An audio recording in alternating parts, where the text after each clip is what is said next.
Among the Vanderbilt residences, one of the most captivating was undoubtedly the Triple Palace. Hello everyone, Ken here, and welcome to this remarkable house tour. Today we'll explore a unique property that's essentially three mansions under a single roof. Don't forget to hit that subscribe button to stay tuned for more exciting episodes of this house tour.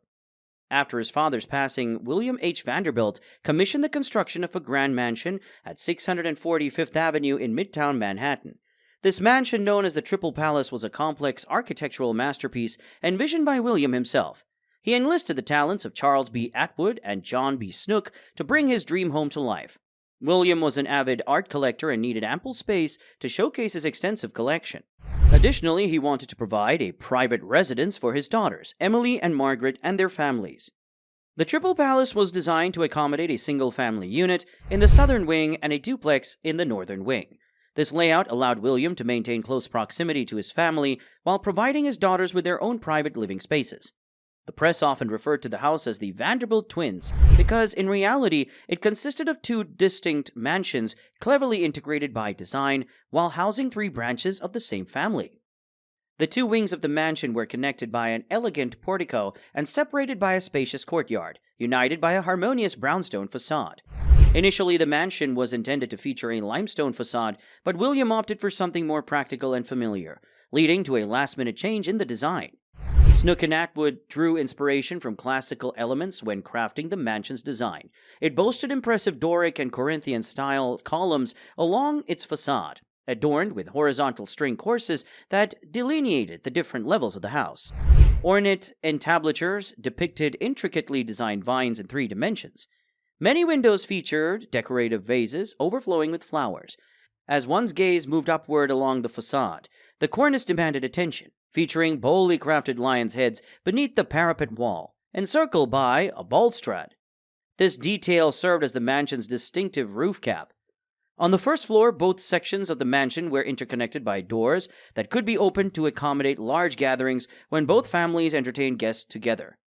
Unlike many other homes, this house was completely surrounded by lush green lawns, separated from the sidewalk by ornate balustrades featuring bronze lanterns.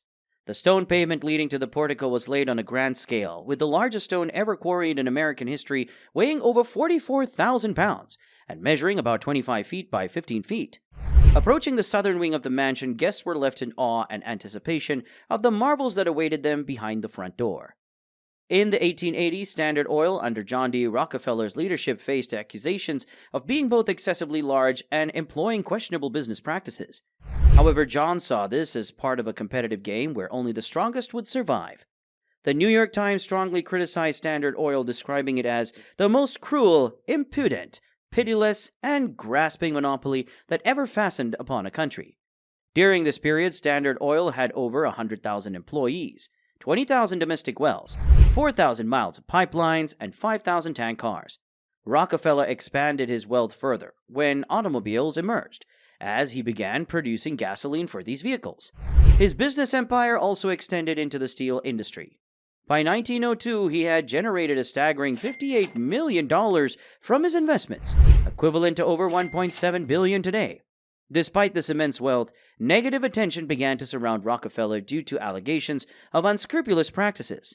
Standard Oil faced antitrust charges in 1911, leading to the company's breakup into numerous smaller entities, including familiar names like Exxon and Mobil.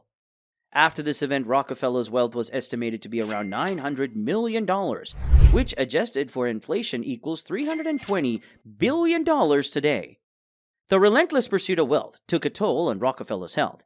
He experienced anxiety and depression throughout his life, and the stress eventually caused him to lose all his hair, leading him to wear wigs. In later years, as he reduced his focus on financial pursuits, his health improved. Having amassed his fortune, Rockefeller dedicated much of his time to philanthropy.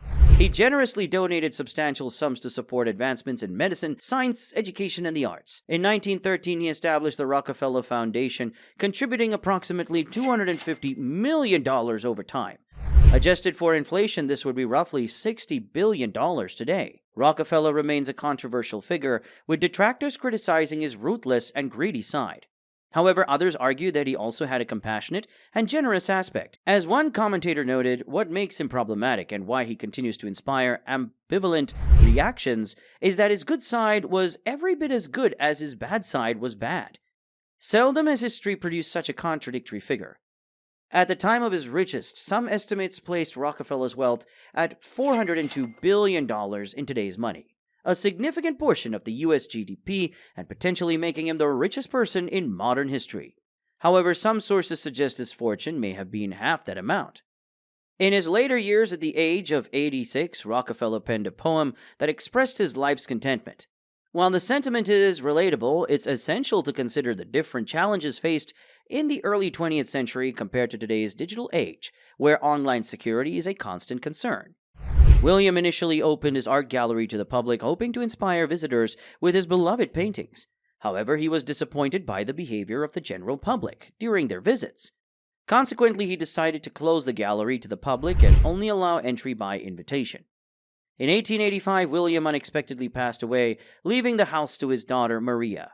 She was instructed to pass it down to William's youngest son, George, following her death.